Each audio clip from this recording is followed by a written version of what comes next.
Brought to you by TechnoSpark 20 series smartphones. Jannayak Janata party हमारे शीर्ष नेतृत्व के अधीन जो है हर लोकसभा जो हमारी कॉन्स्टिट्यूएंसी है उसका दौरा कर रही है और प्रत्येक कार्यकर्ता से पदाधिकारियों से मुलाकात कर रहे हैं, उनसे राय मशवरा कर रहे हैं, कहाँ किस कैंडिडेट को फील्ड करना चाहिए, कहाँ क्या समीकरण बैठेगा, कौन जिताऊ कैंडिडेट होगा, कैसे ज़्यादा सीटों पर हमारी पार्टी जीत पाए, उसको लेकर के निरंतर जो है आदरणीय दुष्यंत जी भी, आदरणीय सरदार निशान सिंह जी भी, कुछ जगहों पर हमारे राष्ट्रीय अध्यक्ष भी कार्यकर्ताओं से चर्चा निरंतर कर रहे हैं और बहुत जल्द पार्टी ये फैसला लेगी कि पार्टी कितनी सीटों पर कैसे किस स्थिति में चुनाव लड़ेगी। गठबंधन में थे जब आप 2 सीटों पर दावा कर रहे थे, अब गठबंधन टूट गया है तो अब कितनी सीटों पर चर्चा, हालांकि 10 लोकसभा क्षेत्रों की आपकी जो बैठक है वो संपन्न हो चुकी है। ऐसा है, हमारा बीजेपी के साथ 20% की हिस्सेदारी का एक फॉर्मूला तय हुआ था सरकार में भी और उसके साथ साथ चुनावी उसमें भी।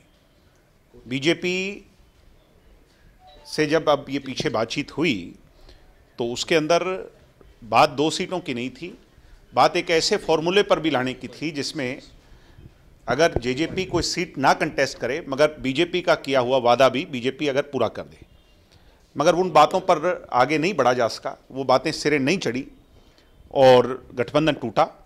उसके पश्चात अब दोनों पार्टियां अलग हो चुकी हैं, हम विपक्ष में हैं, विपक्ष में भूमिका निभा रहे हैं।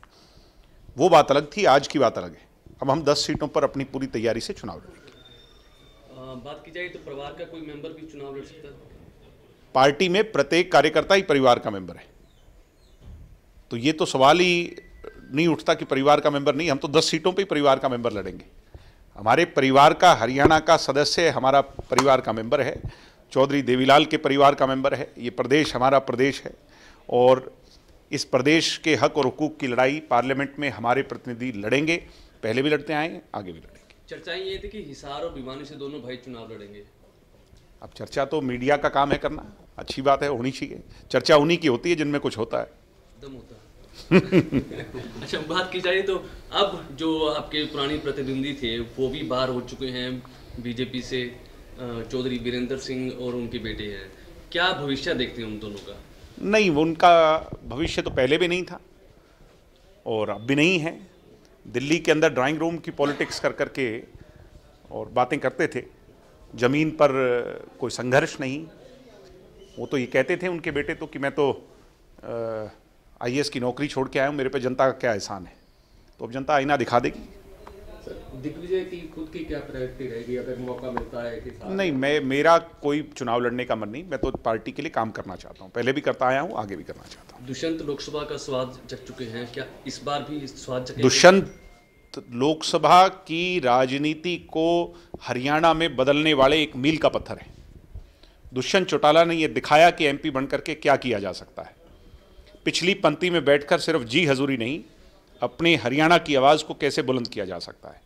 दुष्यंत जैसा एमपी ना तो पिछले 50-60 सालों में हरियाणा को मिला है और आज की परिस्थिति में अगर देखें तो उन जैसा दूसरा कोई है नहीं। और उन्होंने उप मुख्यमंत्री पद के भी मायने ठीक इसी प्रकार बदलने का काम किया है। दुष्यंत के काम को हरियाणा की जनता सलाम करती है, उन्हें याद करती है और आगे भी उन्हें और मजबूती से मौका देना चाहती है। वो एमपी के रूप में हो, मुख्यमंत्री के रूप में हो, किस रूप में हो, ये भविष्य के कर्म है। उम्मीद जताएं भी जेजेपी भी अपनी सूची जारी कर सकती है?